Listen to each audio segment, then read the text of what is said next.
আসসালামু আলাইকুম প্রিয় শিক্ষার্থীরা, কেমন আছো তোমরা? নিশ্চয়ই ভালো আছো। আমি ভালো আছি। আজকে তোমাদের সামনে হাজির হয়েছি সপ্তম শ্রেণীর বিজ্ঞানের একটি পাঠ নিয়ে। তোমরা যারা আজকে এই ক্লাস দেখতে পাচ্ছ, তোমরা বইটা নিয়ে সামনে বসে পড়ো। আমরা আজকে আলোচনা করব সপ্তম শ্রেণীর প্রথম অধ্যায় নিয়ে। তোমরা নিশ্চয়ই জানো আমাদের চারপাশে অসংখ্য জীব রয়েছে, বিভিন্ন রকমের জীব রয়েছে। এই জীবগুলোর মধ্যে আবার অনেক রকম বৈচিত্র্যতা রয়েছে। তো আজকে আমরা সেই বৈচিত্র্যতম জীব বা বিভিন্ন রকম জীব নিয়ে আলোচনা করব। মূলত শুধু জীব নয়, আমাদেরকে আরেকটু সহজ করে বলি তোমাদেরকে, সেটা হচ্ছে অণুজীব নিয়ে আলোচনা করব। ঠিক আছে? তো অণুজীব নিয়ে আলোচনা করার জন্য আমাদের সবার প্রথমে জানা দরকার অণুজীব কী। ঠিক আছে? তাহলে আমাদের আজকে আলোচ্য বিষয় নিম্ন শ্রেণীর জীব।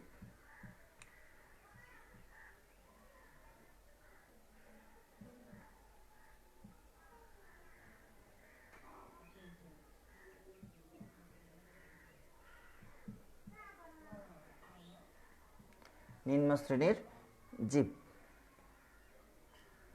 আচ্ছা, তাহলে নিম্ন শ্রেণীর জীব বলতে আমরা কাদেরকে চিনি বা কাদেরকে নিম্ন শ্রেণীর জীব বলে থাকি? হ্যাঁ, যে সকল জীবদেরকে আমরা সচরাচর খালির চোখে দেখতে পাই না, তাদেরকে দেখার জন্য ইলেকট্রন অণুবীক্ষণ যন্ত্র বা আলোক অণুবীক্ষণ যন্ত্র প্রয়োজন হয়, তাদেরকে আমরা নিম্ন শ্রেণীর জীব বলি। অর্থাৎ নিম্ন শ্রেণী বলার কারণ হচ্ছে তাদের শরীরে কেন্দ্রিকা সুগঠিত নয়। কেন্দ্রিকা বলতে আমরা বোঝাচ্ছি নিউক্লিয়াসকে। তাদের কোষের যে নিউক্লিয়াস রয়েছে সেটা সুগঠিত নয়, সেই জন্য আমরা বলি কি তারা নিম্ন শ্রেণীর জীব। তো নিম্ন শ্রেণীর জীবের মধ্যে কারা পড়ে? ভাইরাস, ব্যাকটেরিয়া, শৈবাল, ছত্রাক, অ্যামিবা, এইসব জীব, এই সকল জীব। ঠিক আছে? তাহলে আমরা নিম্ন শ্রেণীর জীব বলতে কাকে বুঝি? ভাইরাসকে, ব্যাকটেরিয়াকে, ব্যাকটেরিয়া, তারপর শৈবাল,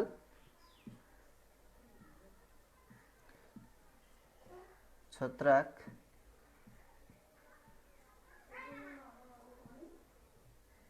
অ্যামিবা ইত্যাদি। এরা সকলেই নিম্ন শ্রেণীর জীব। তাহলে আমি তোমাদেরকে আবারও বলে দিচ্ছি, নিম্ন শ্রেণীর জীব বলার কারণ হচ্ছে তাদের কোষ সুগঠিত নয়, কেন্দ্রিকা সুগঠিত নয়, অর্থাৎ তাদের দেহে যে নিউক্লিয়াস রয়েছে, নিউক্লিয়াসের যে বিভিন্ন অংশগুলো আছে, যেমন আমরা বলি কোষ প্রাচীর, সাইটোপ্লাজম, ক্রোমাটিন তন্তু, হ্যাঁ, এই সকল অংশগুলো কোনো কোনো কোষে থাকে না পুরোপুরিভাবে। পুরোপুরি না থাকার কারণে তাদেরকে আমরা বলি কি নিম্ন শ্রেণীর জীব, এবং তাদের কেন্দ্রিকা সুগঠিত নয়। তাহলে যে সকল জীবের কেন্দ্রিকা সুগঠিত নয় তাদেরকে বলা হয় নিম্ন শ্রেণীর জীব। নিম্ন শ্রেণীর জীব বলতে আমরা কাদেরকে চিনি সচরাচর? ভাইরাস, ব্যাকটেরিয়া, শৈবাল, ছত্রাক, অ্যামিবা। ঠিক আছে? তাদেরকে আবার কোষের গঠনের উপর ভিত্তি করে মূলত তিনটি ভাগে ভাগ করা হয়েছে। আমরা পূর্বেকার শ্রেণীতে পড়েছিলাম, ক্লাস 6-এ পড়েছিলাম, 5টি রাজ্যে ভাগ করা হয়েছে জীবজগৎকে। 5টি রাজ্যের মধ্যে মনেরা, প্রোটিস্টা, ফানজাই, প্ল্যান্টি, অ্যানিমেলিয়া, এই 5টি রাজ্য রয়েছে। এই 5টি রাজ্য থেকে আবার কেন্দ্রিকা গঠনের উপর ভিত্তি করে তাদেরকে 3টি প্রধান শ্রেণীতে ভাগ করা হয়েছে। 3টি প্রধান শ্রেণী কী কী আমরা দেখি একটু।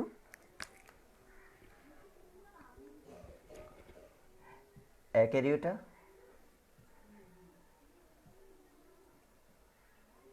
সরি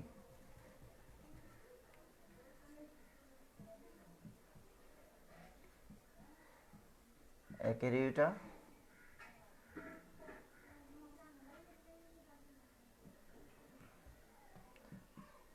প্রোক্যারিওটা,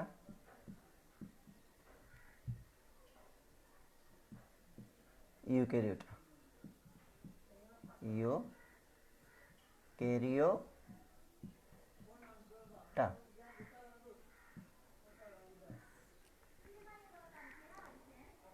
তাহলে খেয়াল করো, তাদের কোষের গঠনের উপর ভিত্তি করে কয়টি ভাগে ভাগ করা হয়েছে? 3টি ভাগে ভাগ করা হয়েছে, অ্যাকারিওটা, প্রোক্যারিওটা এবং ইউক্যারিওটা। তো আমরা এবার জানব অ্যাকারিওটা কাদেরকে বলা হয়, তারপর প্রোক্যারিওটা কাদেরকে বলা হয়, ইউক্যারিওটা কাদেরকে বলা হয়।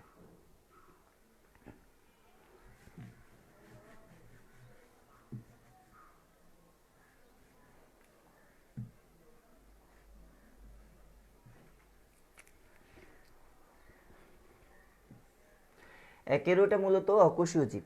যে সকল জীবের সাধারণত কোনো কোষ থাকে না, অকোষীয় হয়ে থাকে, তাদেরকে বলা হয় অ্যাকারিওটা। অর্থাৎ তাদেরকে দেখার জন্য ইলেকট্রন অণুবীক্ষণ যন্ত্র হয়, অর্থাৎ সাধারণ যে আলোক অণুবীক্ষণ যন্ত্র আছে ওটা দিয়ে তাদেরকে দেখা সম্ভব হয় না, কারণ তাদের শরীরে কোষ নেই। যেহেতু তাদের শরীরে কোনো কোষ নেই, তারা অকোষীয়, সেজন্য তাদেরকে দেখার জন্য কী দরকার হয়, ইলেকট্রন অণুবীক্ষণ যন্ত্র হয়। সাধারণ অণুবীক্ষণ যন্ত্র দিয়ে তাদেরকে দেখা সম্ভব হয় না। আমরা যদি উদাহরণ বলতে, তাহলে আমরা কি বললাম, অকোষীয়। অ্যাকারিওটা বলতে বোঝায় অকোষীয়। তারপর অকোষীয় বলতে আমরা জানি কোষ নেই। তারপর আরেকটা কি বলবো আমরা, ইলেকট্রন অণুবীক্ষণ যন্ত্র প্রয়োজন হয় তাদেরকে দেখার জন্য। ইলেকট্রন অণুবীক্ষণ যন্ত্রের মাধ্যমে তাদেরকে দেখতে হয়।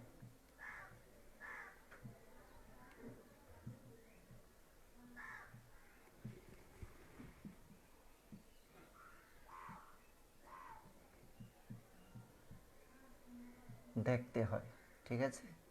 আচ্ছা, আমরা একটা উদাহরণ দিতে চাই। আমরা বলতে পারি ভাইরাস। ভাইরাস, ঠিক আছে। এ হলো অ্যাকারিওটার বৈশিষ্ট্য এবং সংজ্ঞা। তারপর আমরা আলোচনা করতে পারি প্রোক্যারিওটা বা আদিকোষী জীব।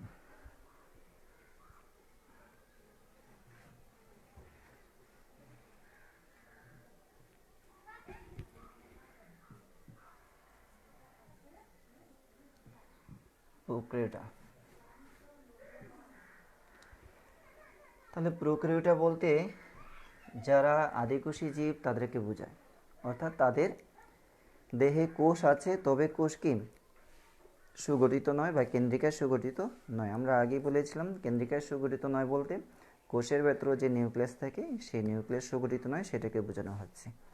তাহলে যে সকল জীবের কেন্দ্রিকা সুগঠিত নয়, হ্যাঁ, যাদেরকে সাধারণত খালি চোখে দেখা যায় না, দেখার জন্য অণুবীক্ষণ যন্ত্রের প্রয়োজন হয়, তাদেরকে বলা হয় প্রোক্যারিওটিক জীব বা আদিকোষী জীব।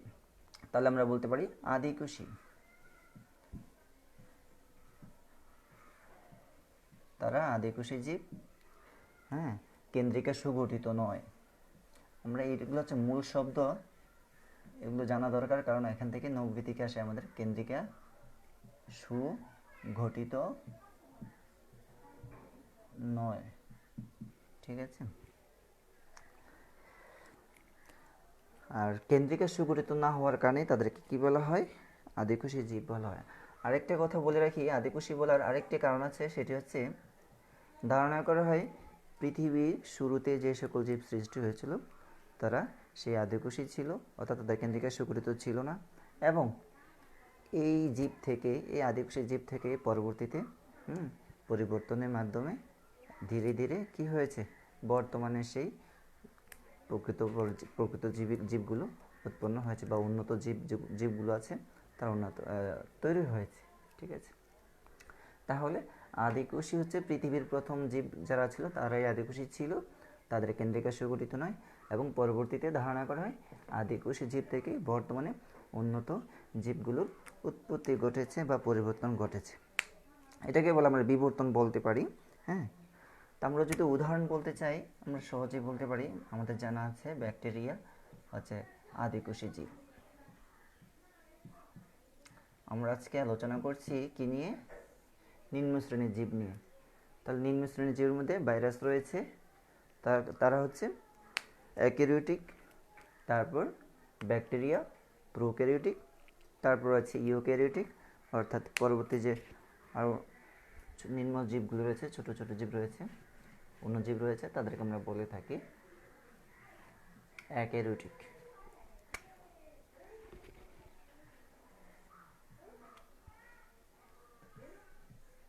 আচ্ছা, সরি না, ইউক্যারিওটিক হবে।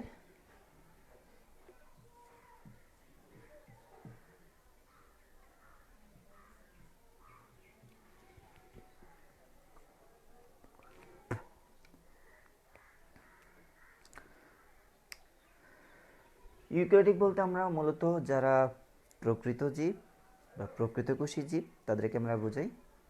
এই সকল জীবে কেন্দ্রিকায় সুগঠিত থাকে, অর্থাৎ নিউক্লিয়াস পরিপূর্ণভাবে থাকে, কোষের অন্যান্য অঙ্গাণুগুলো ঠিকঠাক মতো থাকে, পরিপূর্ণভাবে থাকে, সেজন্য তাদেরকে আমরা বলি প্রকৃত পরজীবী অথবা ইউক্যারিওটিক। তাহলে কাদেরকে বলা হচ্ছে? তারা প্রকৃতকোষী। ইউক্যারিওটিক বলতে প্রকৃত কোষী জীবদেরকে বোঝানো হয়, প্রকৃত কোষী, অর্থাৎ কোষের সকল অঙ্গাণুগুলো বা বৈশিষ্ট্যগুলো এখানে বিদ্যমান থাকে। এই জন্য এই জীবগুলোকে বলা হয় বা অণুজীবগুলোকে বলা হয় প্রকৃতকোষী। প্রকৃতকোষী বলার আরেকটা কারণ হচ্ছে তাদের কেন্দ্রিকা সুগঠিত। কোষের ভেতরে যে কেন্দ্রিকা থাকে, কেন্দ্রিকা সুগঠিত।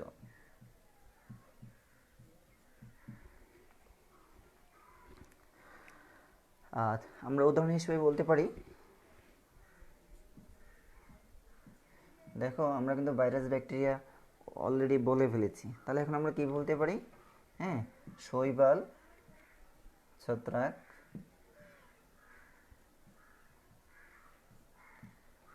ইত্যাদি। ঠিক আছে,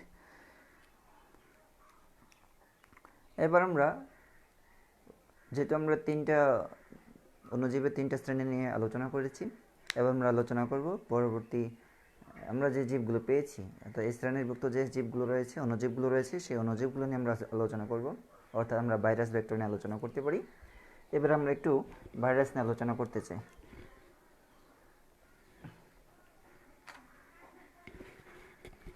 টিস্যুটা নিয়ে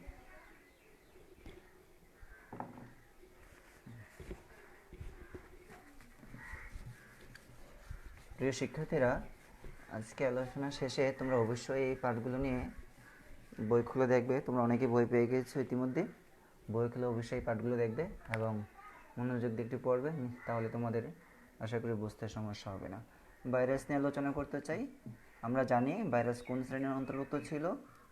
ভাইরাস ছিল অ্যাকেরিওটা রাজ্যের অন্তর্ভুক্ত বা অ্যাকেরিওটা শ্রেণীর। তো ভাইরাস মানে আমরা জানি ভাইরাসের বৈশিষ্ট্য কী কী ছিল। ভাইরাস অকোষীয় জীব, তার মানে হচ্ছে ভাইরাসের কোনো কোষ নেই। আচ্ছা, যেহেতু কোষ নেই তাহলে কেন্দ্রিকার কথা আসছে না, অকোষীয়।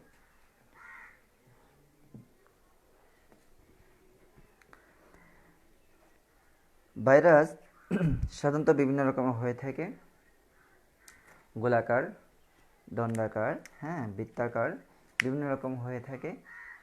ভাইরাসের কোনো কোষ না থাকার কারণে তাদের সহজেই দেখা সম্ভব হয় না। তাদেরকে দেখার জন্য ইলেকট্রন অণুবীক্ষণ যন্ত্রের দরকার হয়। সাধারণ যে যন্ত্র আছে অণুবীক্ষণ যন্ত্র, সেটার মাধ্যমে তাদেরকে দেখা সম্ভব হয় না, কারণ তাদের তো কোষ নেই, তারা সুসংগঠিত হতে পারে না। সেই জন্য তাদেরকে সাধারণ অণুবীক্ষণ যন্ত্রের মাধ্যমে দেখা সম্ভব হয় না। তবে তাদের আমরা যদি তাদের শরীরের গঠন খেয়াল করি, যেহেতু কোষ নেই, তবে তাদের গঠন উপাদান কিছু রয়েছে, অর্থাৎ নিউক্লিক অ্যাসিড এবং প্রোটিন আবরণ। নিউক্লিক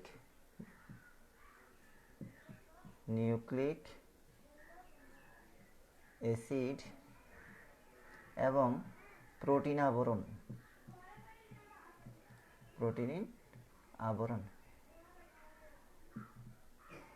এই দুটি উপাদান রয়েছে ভাইরাসের গঠনে। আমরা আবারও বলছি আমি তোমাদেরকে, ভাইরাসের গঠনে নিউক্লিক অ্যাসিড এবং প্রোটিন আবরণ রয়েছে। তবে কখনো যদি নিউক্লিয়াস প্রোটিন আবরণ যদি আমরা তাদের জীবদের শরীর থেকে নিউক্লিক অ্যাসিডকে বের করে দেওয়া হয় বা পৃথক করা হয়, অর্থাৎ কোনো জীবের শরীরে যখন ভাইরাস থাকে তখন আমরা যদি সেখানে অবজারভেশন করি, তখন আমরা এই দুইটা উপাদান বাড়তি পেয়ে থাকি। একটি উপাদান হচ্ছে নিউক্লিক অ্যাসিড আর একটি উপাদান হচ্ছে প্রোটিন আবরণ। এই দুইটার প্রেজেন্ট, অর্থাৎ দুইটা উপাদান যদি একত্র থাকে, সেক্ষেত্রে আমরা ভাইরাসের উপস্থিতি টের পাই, ভাইরাস আছে বুঝতে পারি। যদি এই দুটি উপাদানের মধ্যে যে কোনো একটি উপাদান না থাকে, সেক্ষেত্রে আমরা ভাইরাসের উপস্থিতি টের পাই না। অর্থাৎ নিউক্লিক অ্যাসিড যদি পৃথক করা হয় অথবা আলাদা করা হয় বা শরীর থেকে যদি কোনোভাবে বের করে দেওয়া হয়, সেক্ষেত্রে শুধুমাত্র প্রোটিন আবরণ থাকে বা আমিষ আবরণ থাকে, তখন কিন্তু ভাইরাসের উপস্থিতি লক্ষ্য করা যায় না, অর্থাৎ ভাইরাস তখন নিরাকার হয়ে পড়ে, হ্যাঁ, নির্জীব হয়ে পড়ে। আবার যখনই এই দুটি উপাদানকে একত্র করা হবে তখন আবার সে জীবের বা জীবনের লক্ষণ প্রকাশ পাবে।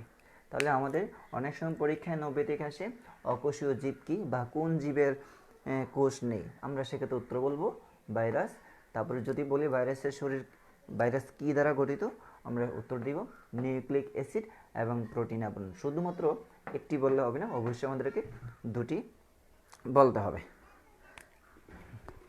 আপনার জায়গায় দিচ্ছি, আমি আমিষ লিখে দিই যা সুবিধার্থে, আমিষ আবরণ।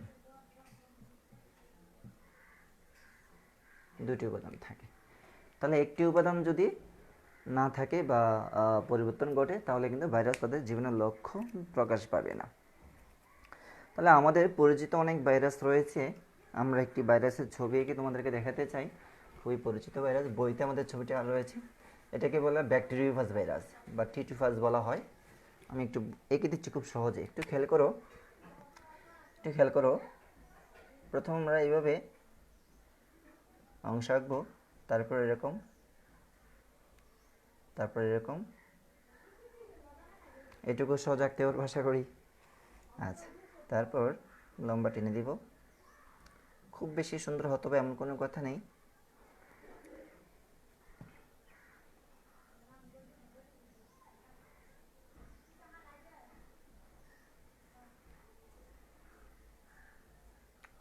তারপর এখান থেকে এ ধরনের আমরা কিছু স্পর্শক তন্তু এঁকে দিব, যা দিয়ে আমরা মাটিকে স্পর্শ করে, হ্যাঁ, এগুলোকে আমরা বলা হয় স্পর্শক তন্তু। যেহেতু স্পর্শ করে তাহলে এই তন্তুগুলোর নাম হবে স্পর্শক তন্তু। আমরা কিছু জিনিস যদি একটু মনোযোগ দিয়ে পড়ি, উচ্চারণ করি, তাহলে আমরা সহজে সেগুলো অর্থ বুঝতে পারি। যেহেতু স্পর্শ করে স্পর্শক তন্তু। আচ্ছা, ভেতরে আমরা এরকম কিছু একটা পেঁচানো অংশ দিয়ে দিয়েছি, যেটা দেখতে অনেকটা সাপের মতো হলেও আমরা কিন্তু ক্লাস 6-এ এমন কিছু ছবির সাথে পরিচিত হয়েছিলাম যেটার নাম দিয়েছিলাম আমরা ডিএনএ পেঁচানো। ডিএনএ দ্বিসূত্রক পেঁচানো, এই জন্য আমরা এটা বলবো ডিএনএ,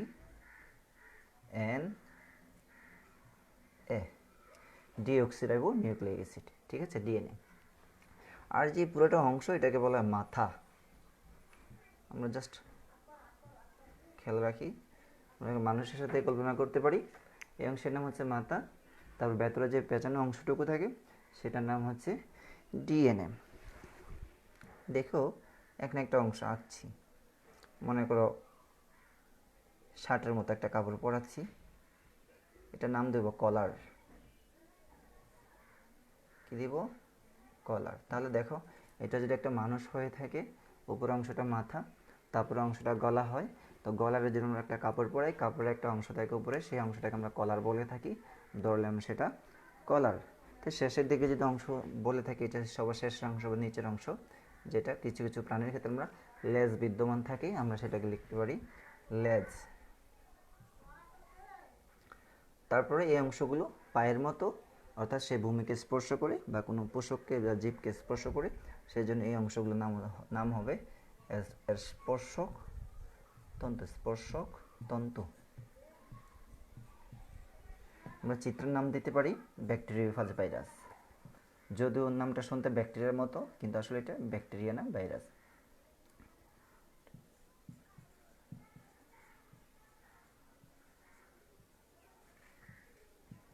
অনেকে আমরা এটা ভুল করে ফেলি, গুলিয়ে ফেলি যে ব্যাকটেরিওফাজ কিসের নাম। তাহলে ব্যাকটেরিওফাজ হচ্ছে একটি ভাইরাসের নাম। ব্যাকটেরিয়া দিয়ে তোমরা ধরে নিও না এটা কোনো ব্যাকটেরিয়া, ঠিক আছে। তবে ব্যাকটেরিওফাজ হচ্ছে একটি ভাইরাসের নাম এবং এটি খুব সুপরিচিত ভাইরাস। তাহলে ব্যাকটেরিয়া ভাইরাস মূলত আমাদের, তা ভাইরাসকে আমরা পরজীবী জীব বলে থাকি, যেহেতু সে নিজের কোনো কোষ নেই, সে অন্য কোনো জীবের শরীরে অবস্থান করে সেখানে তার জীবনের লক্ষণগুলো প্রকাশ পায়, বিভিন্ন লক্ষণ প্রকাশ পায়, সেই জন্য তাদেরকে আমরা পরজীবী বলে থাকি। তবে তাদেরকে শুধু পরজীবী বললেই ভুল হবে, প্রকৃত পরজীবী বলা হয়। প্রকৃত পরজীবী বলার কারণ হচ্ছে তাদের শরীরে যে গঠন উপাদান রয়েছে আমিষ আবরণ এবং নিউক্লিক অ্যাসিড, এই দুটি উপাদান সংমিশ্রণে কিন্তু তারা জীবনের লক্ষণ প্রকাশ পায় বা তারা পরজীবীর ভূমিকা রূপে অবতীর্ণ হয়। যদি কোনো একটি উপাদান না থাকে তাহলে তারা তাদের জীবনের লক্ষণ হারিয়ে ফেলে বৈশিষ্ট্য তাদের তাদের তখন জীবের বৈশিষ্ট্য বা ভাইরাসের যে বৈশিষ্ট্য সেটা তারা প্রকাশ করতে পারে না। তো দুটি উপাদান না থাকলে তারা যেহেতু জীবের লক্ষণ প্রকাশ করতে পারে না, সেজন্য তাদেরকে বলা হয় প্রকৃত পরজীবী। তাহলে আমরা যে চিত্র আঁকলাম ব্যাকটেরিওফাইরাস একটি চিত্র। এই ব্যাকটেরিওফাজ ভাইরাসটা আমাদের প্রায় ক্লাসের সব টিচারে আঁকান, এবং তোমরাও বাসায় আশা করি এঁকে নিবে। বইতে খুব সুন্দর করে দেওয়া আছে, তোমরা আশা করি আঁকতে পারবে। এই ভাইরাস আমাদের কিছু ক্ষতিকর রোগের জন্য দায়ী। আমরা জানি আমাদের এখন যে ঠান্ডা সিজন, এই সিজনে কিন্তু আমাদের অনেকেরই সর্দি কাশি আক্রান্ত হয়, এবং দেখা যায় যে ঘরের একজনের জ্বর হলে ঘরের অন্যান্য সদস্যদের জ্বর হয়।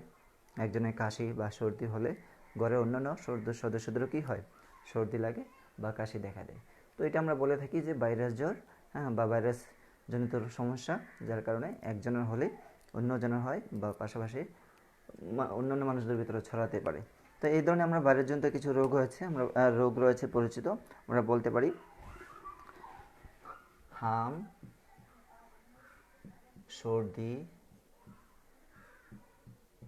ইনফ্লুয়েঞ্জা, এগুলো হচ্ছে ভাইরাস জনিত রোগ।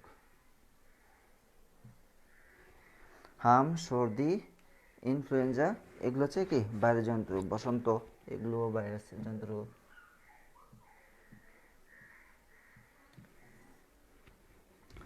আবার তামাক পাতা রয়েছে, যেখান থেকে বিড়ি, সিগারেট উৎপন্ন হয়, আর অনেক কিছু অয়েল উৎপন্ন হয়।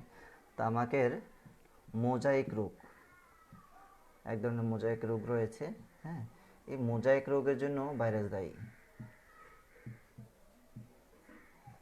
তাহলে আমরা প্রাণীর ক্ষেত্রে হাম, সর্দি, ইনফ্লুয়েঞ্জা, বসন্ত এগুলো সচরাচর দেখে থাকি। এটা ভাইরাসের আক্রমণে হয়, অবশ্যই তোমরা মনে রাখবে, কারণ পরীক্ষা এখান থেকে প্রশ্ন আসে। আর উদ্ভিদের ক্ষেত্রেও যদি আমরা চিন্তা করি, সেগুলো হচ্ছে কি তামাকের মোজাইক রোগ, এটা আমাদের সবচেয়ে কমন, হ্যাঁ, এটি সাধারণত ভাইরাসের কারণে হয়ে থাকে। প্রিয় শিক্ষার্থীরা, আমরা আজকে এই ক্লাসে ভাইরাস নিয়ে আলোচনা করেছি। তোমরা বাসায় অবশ্যই এগুলো দেখবে, এবং আমি যা যা আলোচনা করেছি সেগুলো অবশ্যই তোমরা পড়ে নেবে। এবং তোমাদের যদি কিছু বলার থাকে, কোনো কিছু জানার থাকে, জিজ্ঞাসা থাকে, অবশ্যই এই পোস্টের কমেন্ট বক্সে গিয়ে তোমরা কমেন্ট করে জানাতে পারো। আমরা চেষ্টা করব পরবর্তী ক্লাসে সেগুলোর উত্তর দেওয়ার জন্য। সে পর্যন্ত সকলে ভালো থাকবে। আল্লাহ হাফিজ।